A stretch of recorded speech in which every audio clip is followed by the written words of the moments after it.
Nina Parker, welcome back to Hello. Hi. How are you? I am good. You know, all the kids are saying, "Oh, I'm thriving, not surviving." I'm Right. feeling that energy today. How are you doing? Yes. I'm good. I'm good. I'm happy, so no complaints. No complaints. Well, I'm elated to talk to you because it's been 4 years since you've been on Unleashed, and in that 4 years, so much has happened to you. You've left a job, you've got a job, you got multiple jobs, you launched a successful brand, you've become more open about things in your personal life. We're going Yeah. to talk about it all, but can we just start by celebrating you and who you are to the culture? Because anytime someone says Nina Parker, they're like, oh, yeah, yeah, yes, of course, Nina Parker. She's, Oh, thank all the you. things. Well, I'm glad to hear that. You never know what people are saying. So I'm glad that's the word on the street. The streets be talking and they say they have nothing but favorable things to say about you. But as I told you before, I mean, we've connected on different platforms, but for me, and I'm sure for people watching, you have been such a mainstay on TV for us. And we've seen you go from making sure Love and Hip Hop cast members don't fight, getting the tea, breaking news with TMZ, covering celebrity news on red carpets for like the best and the biggest platforms in entertainment journalism. But like, how does it feel to know that you are that person for the culture? Weird. Why weird? I think because I just feel like there's just so much that I want to do. And I think, as you know, in this business, it's a thankless industry. So a lot of times you're not getting those words of affirmation from the people who employ you. You're getting them from, the people who are absorbing the information. And that's a great thing too. But it's like, sometimes it's a little confusing because you're like, is this the truth? Because sometimes I go on social media and see somebody looking crazy and everybody's in the comments like, you're doing great. And I'm like, okay. So do people like, are these things real? So sometimes I'm in this weird space, but I think there's just so much that I want to do. So for me, I'm always just like, oh, there's just so much I haven't done yet. Like I'm not there yet. So I think that's kind of where I'm coming from. So when people say these things, it's still, even though I've been in this industry for a long time, I still really do absorb it and take it in and appreciate every single comment because, it's really not an act. Like sometimes I am like a little befuddled with the love that I get.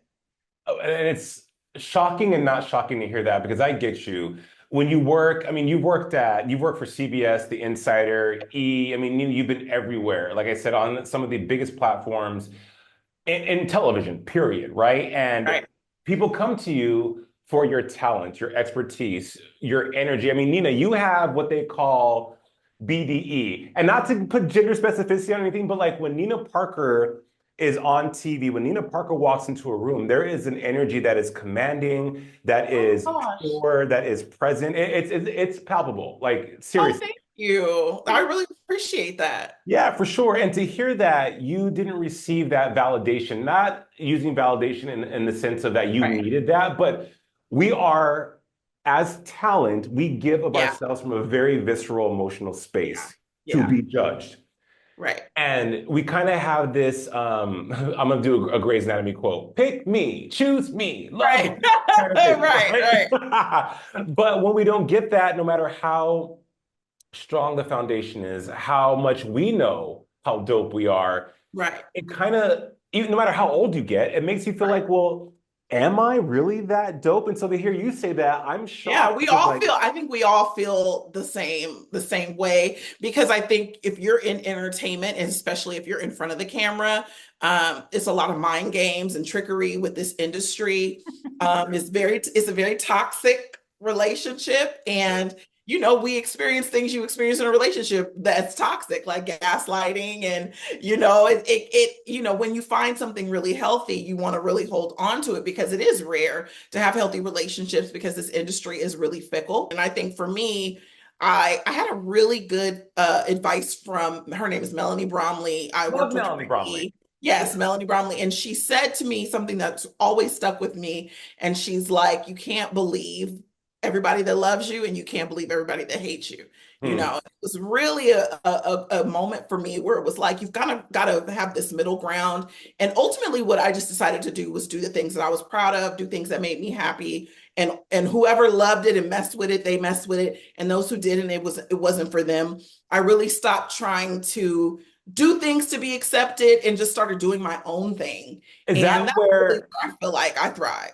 look, I was gonna ask you, sorry to cut you off, but like that's, I think that is like the crux of all this, because you mentioned fickle friends, fickle people, and Yeah. the judgment. And we fight so hard for success in this business. I mean, auditions from the rejection, it's all, and you believe it or not, as you know, and for guys that are watching, you cultivate this super thick skin and this Right. armor that of course it protects you, but underneath that armor is trauma, is Yeah. depression, anxiety, rejection, dejection, loneliness, all the things to exist Yeah.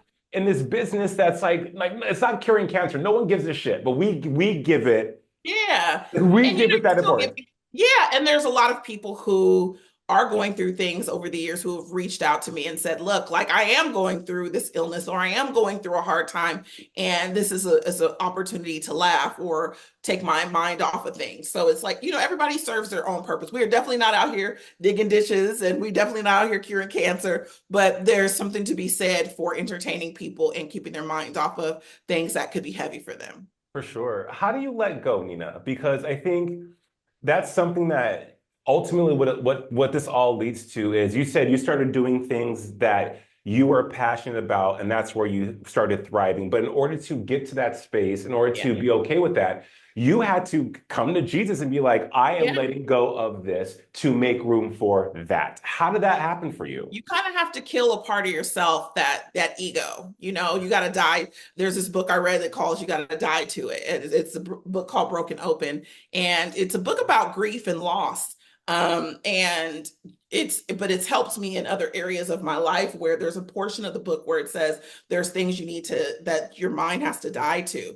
And sometimes these are multiple deaths, right? And one of the things for me was like dying, letting my ego die some. And I think you get into these moments and you're like, I'm this and I'm that, and you want the world to see you a certain way. But most importantly, it's like, do you see yourself that way? Yeah. And it's a lot of times we want to be treated a certain way, but what we're giving to the world doesn't reflect that. So I think for me, it was just the most important thing was to let go of things that weren't serving me, but also like let go of what everybody else was thinking.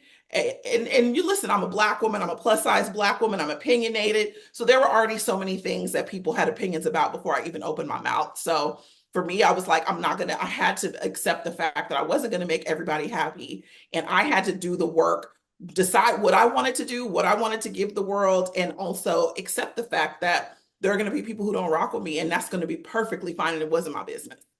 How freeing was that when you Incredibly. finally, and I'm sure it's this like it's this never-ending journey because you're constantly shedding. Once you start on that journey, you continue and it becomes like it becomes so layered and different. Yeah.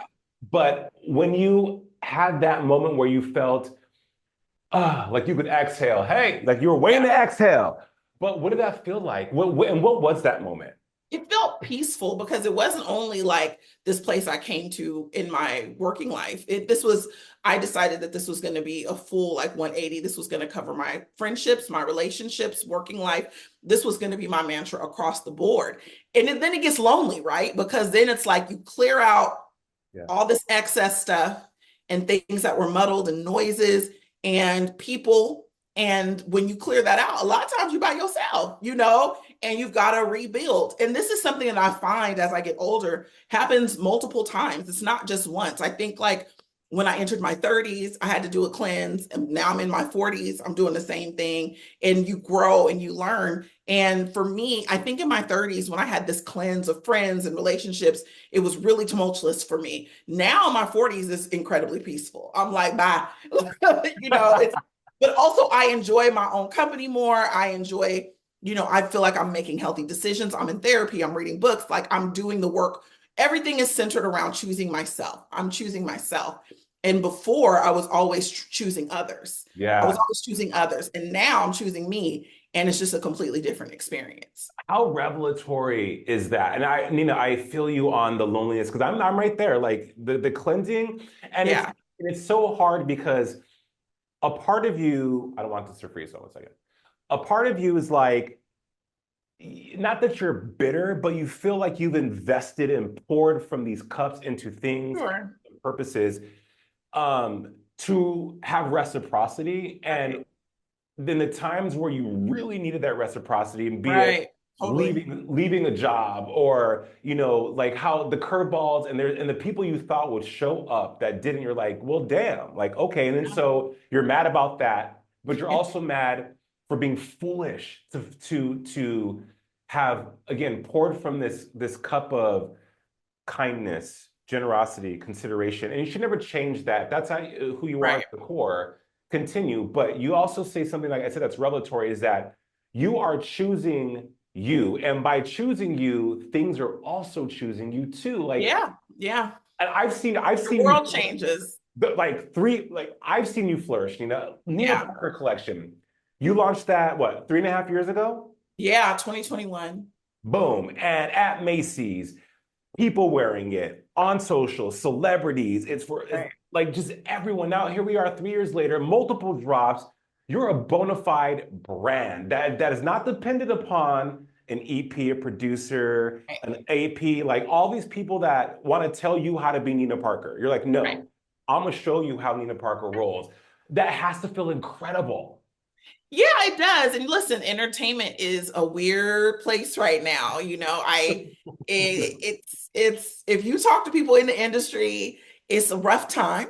You Rough. know, we talk about like the housing market being rough, like industry is rough. Like there's a lot of this stuff is coinciding. And I started building my collection during the pandemic, and it was really one of the best decisions I've ever made because I've only ever put my stake in TV.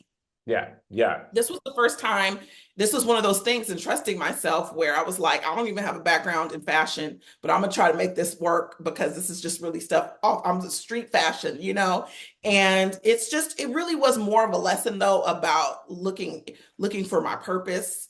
And you had said something earlier about like, you get bitter. And I find that like it's okay to feel your feelings, but then later you have to reevaluate what you're feeling, why you're feeling it, and what you want to do about it. And Right. ultimately, I think people exposing themselves to you is a blessing. It can be a painful lesson, but ultimately, I'd rather know. Like when we black and we talk about racist, I'm like, I'd rather you just be racist to my face so I know who I'm dealing with, as Yeah. opposed to behind my back, right? So I say the same thing. Like, it's always interesting to find out truths. But what I found is like when I did lack reciprocity in my relationships or working life, and I let that go, I was able to feel that space with people who were able to give exactly what I was giving. But the key part for me was, I lacked a lot of vulnerability, but I wanted reciprocity.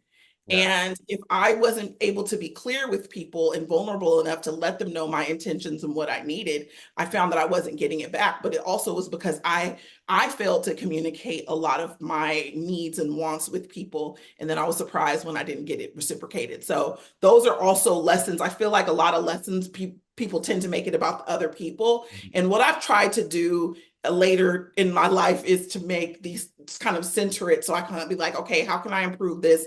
Why did this happen? And kind of move forward. And that has incredibly been helpful to me in work and in my personal life. And so one of the things I decided to do with my collection was it really was just a frustration that I was just like, I'm tired of complaining. Like, how can I make this, how can I make a business off of something that pisses me off, frankly? And that's just kind of how I've started to move, is just like, okay, how can I make a change here? How can I add to this here? How can I create my own thing? Because I had been so dependent on networks and TV shows, and it's fickle business. And I just no longer wanted to give people like the keys to my car to drive my life.